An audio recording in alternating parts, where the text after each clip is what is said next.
My full name is Sandar, and my age is late 20s. And I am originally from Yangon, Myanmar, and I'm the first Rohingya beauty pageant in the history. And my normal day-to job is migration consultant, and I am also a Rohingya human rights coordinator.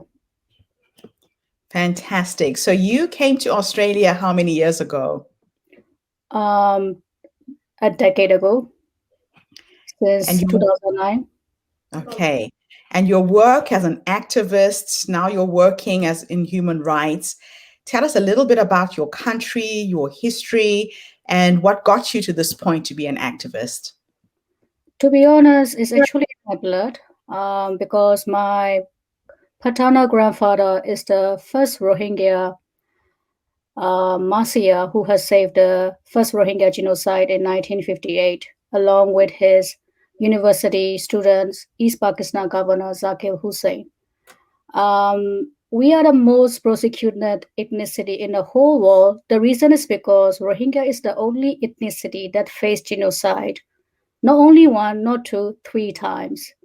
Um, and after I have never seen my grandfather, but whenever I go hang out in my relative place, everybody saw me and they are like, "You look like your grandfather."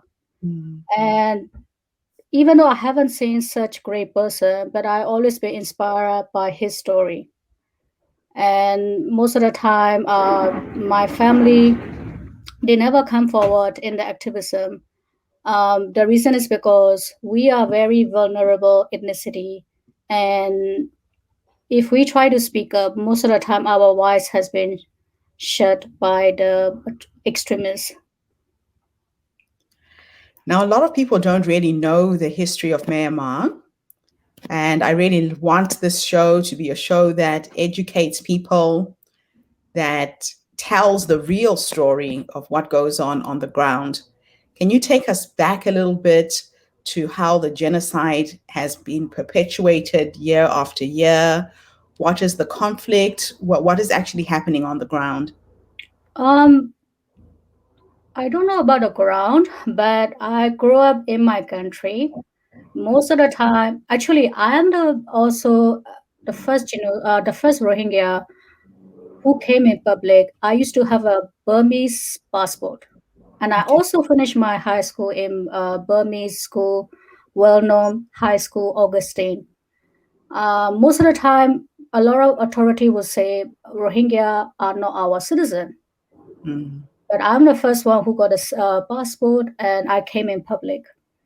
Um, Burma is a very beautiful country under English colony time. I think we are the first country that has got a railway which go from Yangon to Kolkata, India. And a lot of Southeast Asian they came to Burma to do work, to do job.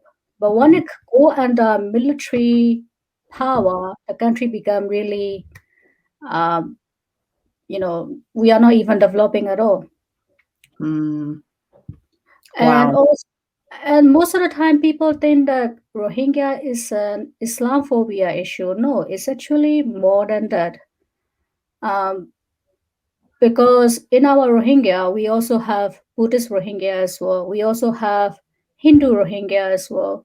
We also have Christian Rohingya as well. The majority is Muslim. Okay. And Conflict is not just religious, there's multiple layers to it. exactly. And also, another fascinating story is Rohingya is an Indo-Aryan ethnicity. So the Indo-Aryan ethnicity majority is came from India. Right. But one English divider, we came under Burma. So our history is very similar to vulnerable ethnicity like Kashmiri, Armenian, and Assyrian. And Mhm. these people, we live at the border and we face this kind of issues. Yeah. Yeah, it looks like colonialism did a lot of damage in terms of how countries were divided, people were divided, their ethnicities, their languages, their cultures, their tribes were highlighted. These are things that didn't happen before colonialism. Do you think that anything will ever change in the way the world is right now? This is a very challenging question because nowadays the world is facing COVID-19 already. Mm, A lot of countries are going through suffering a lot just to save from each other as well. We are not going out, and it's, it will happen, but everybody need to be united. yeah, And because nowadays I think everyone is just like facing too much problem of each corner of the world. yeah. And also in Myanmar, people are facing not only military coup, but also COVID-19, and Mm, also lacking of food as well. And they cannot go out. Even if they go out, it's risky, and they cannot save, money and lack of money. So they are facing so much problem as well over there. the challenges are multiple. Now, as an activist doing what you are trying to do from the outside, tell us a little bit about what your organization does. Our organization is helping especially the Rohingya refugees in the Rohingya camp, to help them to develop their arts. Nowadays, I'm trying to write a poetry book with three Rohingya refugees, just to give them a platform where they can tell their story through poems. Mhm. Why is storytelling so powerful, do you think, to change these imbalances in the world? Basically, what I've noticed is we are facing genocide quite a long time back. Mm, Luckily, thankful to technology, people can see the pictures, videos, how they are facing. yeah. Uh, so that's why I think the storytelling is very important. Mm, Without this pictures, video, people would not know what's going on in a corner of the world. yeah. Yeah, I think it's crucial that a light is shined on all of these issues.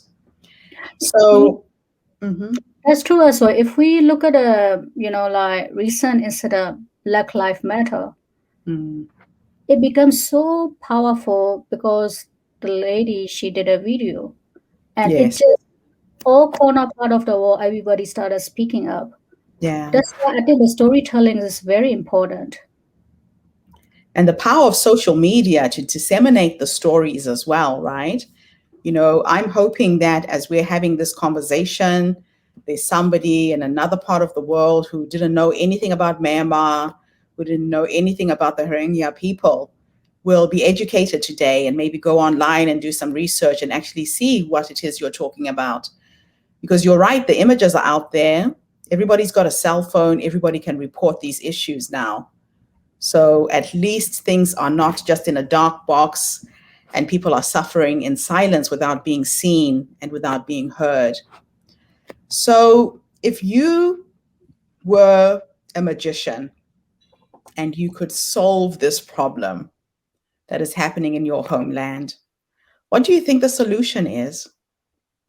I think the solution is if I've got a magic, I want to suck all the hatred of everybody so that they can unite back and they can start loving each other, being kind toward each other.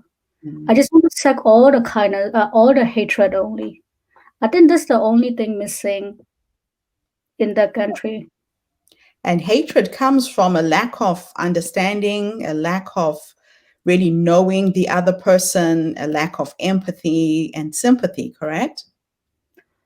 I think it's basically about the power. Okay. So it's just like s- the extremists, they just want to get more and more powerful. I think that's the only issue that, I can say in my point of view. Yeah. Yeah. Power does corrupt people. Yes, and also this is related with a case study that I study in business management. I don't remember the case study very well, where the management and the staff if they don't have face together or interrelated together, the another person keep putting more, like punishment if they make small mistakes. Right. I think this is what going on in that part of the world. I think all the religious, all the powerful people, they should reunite, try to understand each other, Mm. sit down each other. What are the problem that is causing them, and sort of the solutions. And some of these historic incidents that have been going on for centuries. I mean, this is not a story from yesterday. You talk about the multiple genocides that have happened there, and nothing much is changing. So, for the people who are here in Australia, how are you experiencing life here? How are the refugee community received? Basically, most of the time, actually, whoever in whoever in Australia right now, the Rohingya, I would say they are the first generation. So they are not like second or third generation yet. Right. They are still come in Australia. They are trying to survive, trying to make their life. And Mm. most of the time, as Australian lifestyle is also very hard as well. In here, whenever you work, you do office job 9 to 5. Then if you are a family, you go busy in looking after the kids and everything. So people don't have much time for contribute back to the community. Okay. There's also a challenging that I saw in my community as well. And another Mhm. thing I saw is most of the time, um,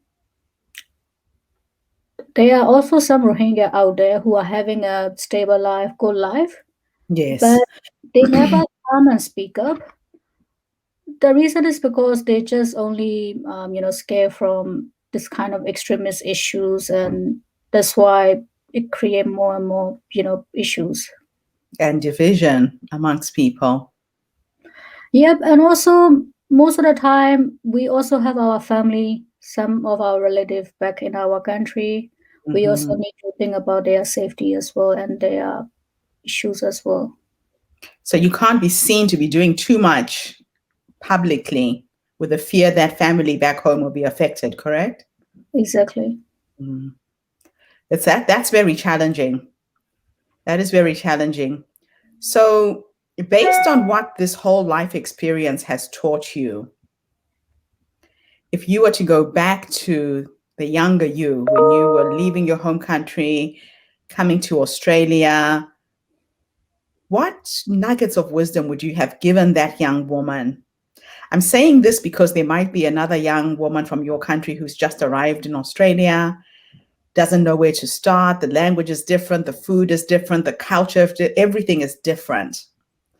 What three nuggets of wisdom would you give that young woman so she can fit in nicely? The first one is never give up. Mm. Australia is a great country where you get full human rights.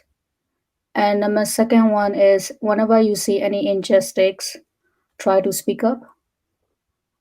And number third one will be never, stop dreaming. That's awesome. You have to be a good human being. Now, I know that you and your family have now kind of settled. Life is kind of looking good. You're an entrepreneur. Do you want to talk a little bit about your entrepreneurial life as a source of inspiration for others who might be thinking of, what else can I do with my life? That's actually a good question. I remember when I came here, um, actually, I got medicine in my country, but I don't want to study there Okay. because I faced some kind of racism issue also in my classroom as well. Hmm. So that's why I always wanted to go to abroad. That's why I came to Australia.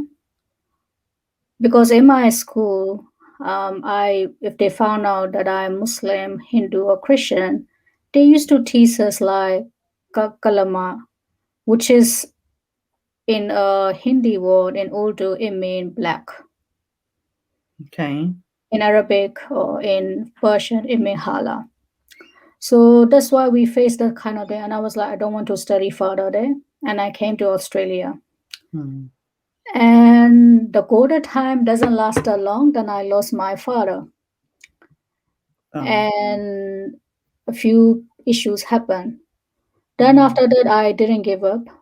Me, my family, my mom, and my brother, we used to do 2 to 3 jobs just to get, a home and settle down. So it was quite hardship and also beautiful journey as well. Hmm. So that's why I told a girl, whenever you are a girl, it doesn't mean that you are weak. You're actually stronger than a man. I love that. And Wow. because, and most of the time, uh, this thing I learned from my mom, an embracing woman is stronger than a strong woman because she spread love, kindness, and love. Hmm. That's why an embracing woman is always stronger than a strong woman. Your So, mother sounds like an amazing role model for you. yes, she is. She has done a lot for me. I remember in our culture, because we are Muslim, most of the time, whenever girl finished high school or going to university, they get married straight away. But my mom didn't let me. She sent me to abroad, and she, motivated my father. Let her go study more. So that's why she's been my backbone, and Yeah. I learned a lot from her as well. And it's just amazing. Very, very inspiring story. They say that we stand on the shoulders of giants. It's the women who have come before us who make us the women that we are now, correct? Yes, Wonderful, wonderful. What a beautiful tribute to your mom. So let's now take you to the future as my last question to you. Actually, second last question. If you could look at your life at the age of 100, okay. when you are sitting in your rocking chair with your grandchildren and reflecting back on all of the amazing things you've managed to do, what would you say to the future you if time was an illusion and you could teleport into the future? Can I get a question again? The last part, I didn't So get it. if time was an illusion, like time didn't exist, and I could take you into your future and you could have a conversation with you, the older woman, you, when you're 100 years old and you've lived this amazing life, what would you say to yourself? I would tell to myself, I'm being grateful that I never gave up, even though I faced a lot of hardship.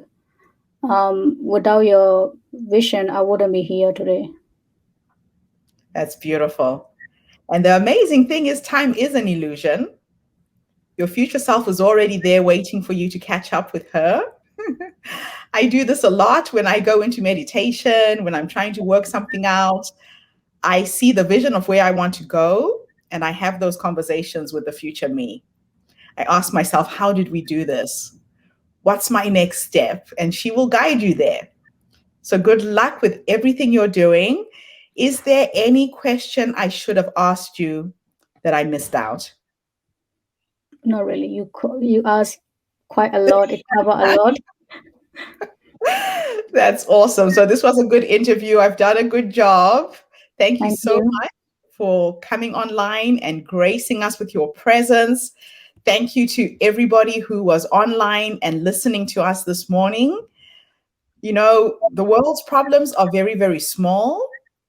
It's when we share the stories of our plights, our joy, our trials and tribulations that we open up the doors into other worlds. Every single person you meet is a door. And I really thank you, Pan, for taking us to Myanmar, making us understand the challenges of your people. And good luck with your work as the human rights coordinator. I am so honored to have met you and excited that you'll be taking part in our next online summit. And you Thank will you. bring the poetry of the people from your country to our platform as well, so we have a better understanding of what's happening there. Sure. Thank Thank you you. so much. And thank you, everybody. I will be back again later today with yet another inspiring story. Have a fantastic day wherever you are in the world. Bye for now. Thank you. Thank you.